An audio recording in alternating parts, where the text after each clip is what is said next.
Números, capítulo 34. As fronteiras da nação de Israel. O Senhor Deus falou a Moisés e orientou: Dá as seguintes ordens aos filhos de Israel.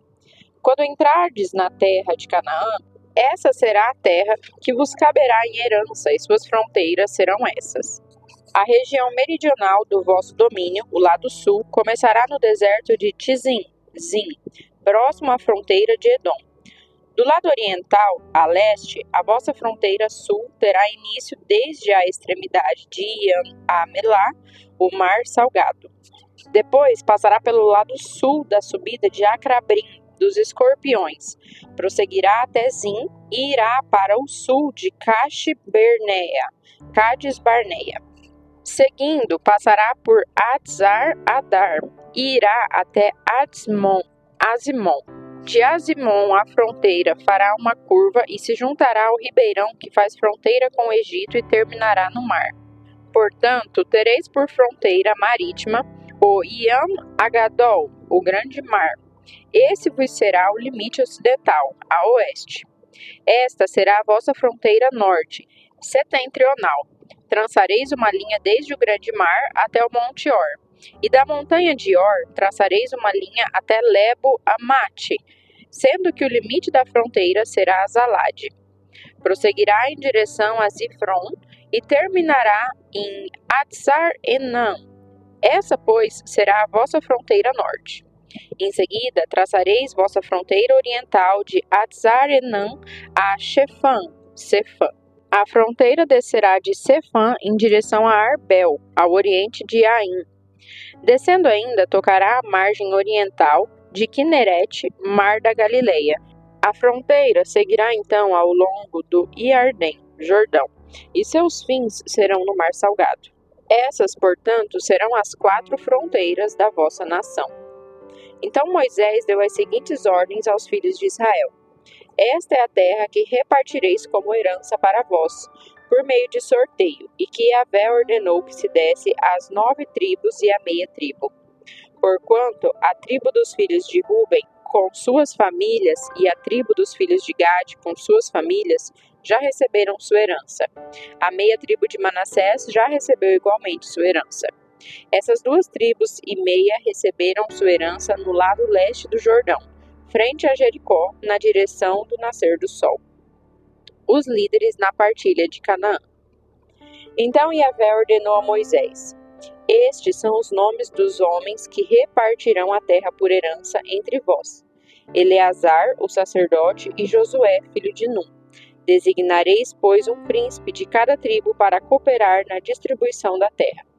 Estes são os nomes dos escolhidos: Caleb, filho de Jefoné, da tribo de Judá; Samuel, filho de Amiúde, da tribo de Simeão; Eliade, filho de Quislom, da tribo de Benjamim; Buque, filho de Jogli, o príncipe da tribo de Dan; Aniel, filho de Éfode, o príncipe da tribo de Manassés, filho de José; Quemuel, filho de Sifitã, o príncipe da tribo de Efraim, filho de José; Elisafã, filho de Parnaque, o príncipe da tribo de Zebulon; Paltiel, filho de Asa, o príncipe da tribo de Issacar; Aiude, filho de Selome, o príncipe da tribo de Azer; Pedael, filho de Amiúde, o príncipe da tribo de Naphtali.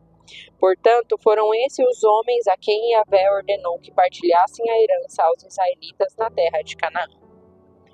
Números, capítulo 35. A herança dos levitas. Nas planícies de Moabe, junto ao rio Jordão, nas proximidades de Jericó, que ficava no outro lado do rio, Yahvé falou a Moisés e orientou-o: Ordena aos filhos de Israel que da herança que possuem entreguem aos levitas cidades, a fim de que possam morar, e pastagens ao redor dessas cidades. Dareis tais cidades aos levitas para criarem seus rebanhos. As cidades serão sua habitação, e as pastagens nos seus arredores serão para seu gado, seus bens e todos os seus animais. As pastagens nos arredores das cidades que dareis aos levitas se estenderão, a partir da muralha da cidade, até 450 metros ao seu redor. Do lado de fora da cidade, medireis 900 metros em direção ao lado leste, para o sul, para o oeste e para o lado norte, ficando a cidade no centro. Eles terão essa área para servir de pastagens aos rebanhos dessas cidades. As cidades que dareis aos levitas serão as 6 cidades de refúgio, cedidas por vós para abrigar pessoas que acidentalmente matarem alguém. Além dessas, dareis mais 42 cidades. Ao todo, entregareis aos levitas 48 cidades, as cidades com seus espaços reservados às pastagens. As cidades que dareis da possessão dos filhos de Israel, vós as tomareis em maior número dos que têm muito, e em pequeno número dos que têm pouco. Cada um dará das suas cidades aos levitas, em proporção à herança que tiver recebido. As 6 cidades de refúgio. Então o Senhor falou a Moisés e lhe ordenou: fala assim aos israelitas: quando tiverdes passado o Jordão para a terra de Canaã, escolhereis cidades das quais fareis cidades de refúgio, onde possa refugiar-se o homicida que tenha matado alguém sem intenção ou inadvertidamente. Essas cidades vos servirão de refúgio contra o vingador do sangue, e o homicida não deverá morrer antes de ter comparecido para o devido julgamento diante da congregação israelita. As cidades que dareis serão para vós 6 cidades de refúgio. Designareis 3 cidades deste lado do Jordão e 3 outras cidades do lado de Canaã, tanto para os israelitas como para o estrangeiro e para aquele que mora no meio de vós. Essas 6 cidades servirão de refúgio, onde possa se refugiar aquele que matar alguém voluntariamente. Entretanto, se feriu alguém com um objeto de ferro e disso resultou a morte dessa pessoa, é um assassino, e portanto o homicida terá de ser executado. Se feriu com uma pedra apropriada para matar e a pessoa agredida morrer, igualmente é um homicida, e como assassino deverá pagar com a própria vida. Ou ainda, se feriu alguém com um instrumento de madeira apropriado para matar e a vítima morrer, igualmente é assassino, será, portanto, morto tal homicida. O vingador do sangue da vítima matará o assassino. Assim que o encontrar, o executará. Se alguém com ódio empurrar uma pessoa com a intenção de matar ou atirar algum objeto contra ela de modo que essa pessoa venha a morrer, ou se com hostilidade desferir-lhe um soco, provocando assim sua morte, tal agressor deverá ser executado, pois é também homicida. O vingador da vítima matará o assassino quando o encontrar.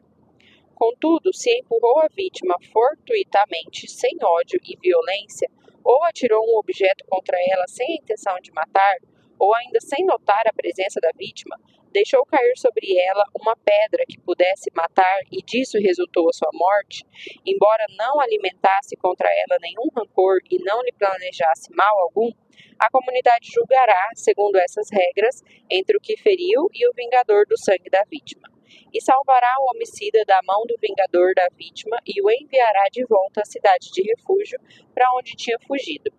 Ali permanecerá até a morte do sumo sacerdote, que foi ungido com óleo santo. Se, entretanto, o acusado vier a sair do território da cidade de refúgio onde se havia abrigado, e o vingador do sangue da vítima o encontrar fora do território da sua cidade de refúgio, tal vingador terá o direito de matar o acusado sem medo de ser considerado homicida também. Portanto, o acusado deverá permanecer em sua cidade de refúgio até a morte do sumo sacerdote. Somente depois da morte do sumo sacerdote poderá retornar à sua propriedade. Essas exigências jurídicas serão para vós e para todas as vossas gerações, em qualquer lugar onde habitardes. Em todo caso de homicídio, o assassino será julgado e morto mediante o depoimento de testemunhas, mas uma única testemunha não levará alguém à pena de morte. Não aceitareis resgate pela vinda de um assassino condenado à morte, pois ele deverá pagar com a sua própria vida. Também não aceitareis resgate por alguém que, tendo se refugiado na sua cidade de refúgio, queira voltar a habitar na sua propriedade antes da morte do sumo sacerdote. Não profanareis a terra onde estais. O sangue profana a terra, e não há para a terra outra expiação do sangue derramado, senão a do sangue daquele que o derramou. Não tornareis impura a terra onde habitais, e no meio da qual eu habito, porquanto eu, Yahvé, o Senhor, habito no meio dos filhos de Israel. Números capítulo 36. a lei da herança das mulheres. Apresentaram-se então os chefes das casas patriarcais, as famílias que pertencem ao clã dos filhos de Gileade, filho de Maquir, neto de Manassés, que fizeram parte dos clãs dos descendentes de José. Pediram a palavra na presença de Moisés e dos príncipes, chefes das famílias israelitas, e questionaram: E Yahvé ordenou ao meu senhor que se desse a terra aos filhos de Israel, repartindo-a por meio de sorte, e o meu senhor recebeu do Senhor ordem de dar a parte da herança do nosso irmão Zelofeade às suas filhas. Agora, supondo que elas venham a se casar com homens de outras tribos israelitas, nesse caso, a herança que lhes pertence será tirada da herança dos nossos antepassados e acrescentada à herança da tribo com a qual se unirem pelo casamento. Desse modo, quando chegar o ano do jubileu para os filhos de Israel, a parte da herança dessas mulheres será acrescentada à parte da tribo a qual vão pertencer, e será subtraída da parte da nossa tribo. Então, orientado por Yahvé, Moisés transmitiu aos israelitas a seguinte ordem: A tribo dos descendentes de José falou com justiça. Eis o que Yahvé ordena quanto às filhas de Zelofeade. Elas têm permissão para casar-se com quem lhes parecer bem. Contudo, que se casem dentro do clã da tribo do seu pai. A herança dos filhos de Israel não passará de tribo a tribo. Aos israelitas permanecerão vinculados, cada um à herança da sua tribo. Qualquer filha que possuir uma herança em uma das tribos dos filhos de Israel deverá casar-se com um homem de um clã da sua própria tribo paterna, de modo que os filhos de Israel conservem cada um a herança do teu pai. Uma herança não poderá ser transferida de uma tribo para outra, pois cada tribo israelita deverá manter as terras que herdou. As filhas de Zelofeade fizeram exatamente de acordo com o que o Senhor havia ordenado a Moisés. As filhas de Zelofeade, Maalá, Tirza, Ogla, Milca e Noa casaram-se com seus primos paternos. Dentro dos clãs dos descendentes de Manassés, filho de José, e a herança delas permaneceu no clã e na tribo do teu pai. Conclusão.